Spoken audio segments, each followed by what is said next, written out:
কুড়িগ্রামের ফুলবাড়ী উপজেলার খালিশাকোটাল সীমান্তের কিছু অংশ কৌশলগত কারণে কাঁটাতারবিহীন অবস্থায় থাকে। এই জায়গায় সাম্প্রতিক সময়ে বিএসএফ 934-এর 1S থেকে শুরু করে 934-এর 11S পর্যন্ত প্রায় 1 কিলোমিটার পর্যন্ত রাস্তা পুনরায় তারা নির্মাণের চেষ্টা চলছে। এই বিষয় নিয়ে গতকাল এলাকায় একটা তীব্র উত্তেজনার সৃষ্টি হয়। যেহেতু তারা সীমান্ত আইন লঙ্ঘন করেছে, সেহেতু বাংলাদেশের বিজিবি তাদের এই অন্যায় কাজে বাধা দিয়েছে। এ নিয়ে একটা উত্তেজনাকর পরিস্থিতি তৈরি হয়।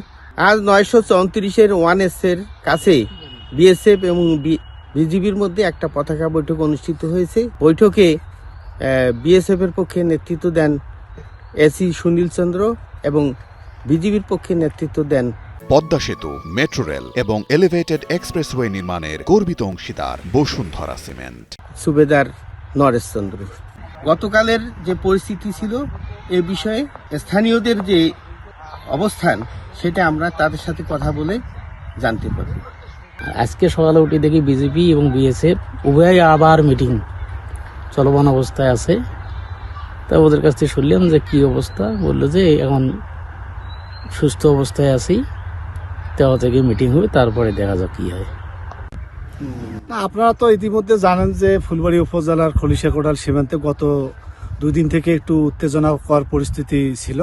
তো গত বিকেলে দ্বিতীয় দফায় পতাকা বৈঠক হওয়ার পর থেকেই এবং আজকেও তৃতীয় দফায় পতাকা বৈঠক হয়েছে এবং এই পতাকা বৈঠকের মাধ্যমে আমরা একটা সীমান্তবাসী একটা সুন্দর বার্তা পেয়েছি এবং গতকাল বিকেল থেকে আমরা সীমান্তবাসী যারা আছে আমরা শান্তিতে বসবাস করছি এবং কোনো ধরনের কোনো অপ্রীতিকর ঘটনা ঘটেনি এবং আপাতত আমরা খুবই শান্তিপূর্ণ অবস্থায় আছি আর কি। সে ভারতের সীমান্তে রাস্তা নিয়ে বিজিবি বিএসএফ খুব উত্তেজনা ছিল। 5টার পর থেকেই যখন আমাদের বিজিবি মোতায়েন ছিল, এখন পর্যন্ত সকাল 10টা থেকে 11টা পর্যন্ত আলাদায় বর্ডারবাসী অনেক শান্তিতে আছে। পতাকা বৈঠক হয়েছে, কোনো সমস্যা নাই, কোনো গোলাগুলি কিচ্ছু হয়নি। সীমান্ত সমস্যা নিয়ে যখন দুই দেশের সীমান্ত রক্ষী বাহিনী মুখোমুখি অবস্থানে যান, তখন উত্তপ্ত বাক্য বিনিময় করেন, তখন স্থানীয়দের মধ্যে আতঙ্ক বিরাজ করে। আন্তর্জাতিক আইন মেনে উভয় দেশের সীমান্তরক্ষী বাহিনী তাদের সীমান্ত পরিচালনা করুক, এমনটাই প্রত্যাশা স্থানীয়দের। আমিনুল ইসলাম, বাংলাদেশ প্রতিদিন, ফুলবাড়ী, কুড়িগ্রাম।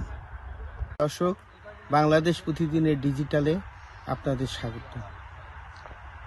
আমি এই মুহূর্তে আছি কুড়িগ্রামের ফুলবাড়ী উপজেলার খলিশাকোটাল সীমান্তে।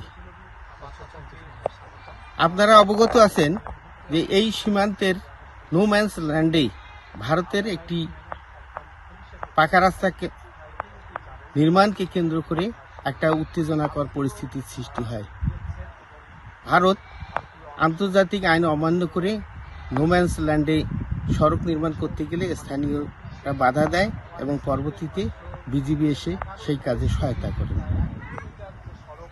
গতকাল এ নিয়ে একটা টান উত্তেজনা বিরাজ করছিল এবং কয়েক দফায় পতাকা বৈঠকও হয় এবং ভারত চেষ্টা করে কৌশলগত কারণে চুপিসারে কাজ করার, কিন্তু স্থানীয় এবং বিজিবিদের বাধায় তা করতে পারেনি। আজ সকালে আমরা ঘটনাস্থলে এসে এখানে দেখতে পেরেছি যে 934-এর 1S পিলারের কাছে বিজিবি এবং বিএসএফ এর মধ্যে পতাকা বৈঠক হচ্ছিল। সকাল 11টার এই পতাকা বৈঠকে বিজিবির পক্ষে নেতৃত্ব দেন সুবেদার নরেশ চন্দ্র এবং বিএসএফ এর পক্ষে নেতৃত্ব দেন সুরেশ চন্দ্র। বৈঠকে উভয়ের মধ্যে সমঝোতা হয় আগামী 13 জানুয়ারি কমান্ডিং অফিসার পর্যায়ে যে পতাকা বৈঠক অনুষ্ঠিত হবে, সেখানে এই রাস্তা নির্মাণের বিষয়টি সুরাহা করা হবে। তো আমরা এই গতকালের যে পরিস্থিতি ছিল এ বিষয়ে যে স্থানীয়দের যে অবস্থান সেটা আমরা তাদের সাথে কথা বলে জানতে পারব।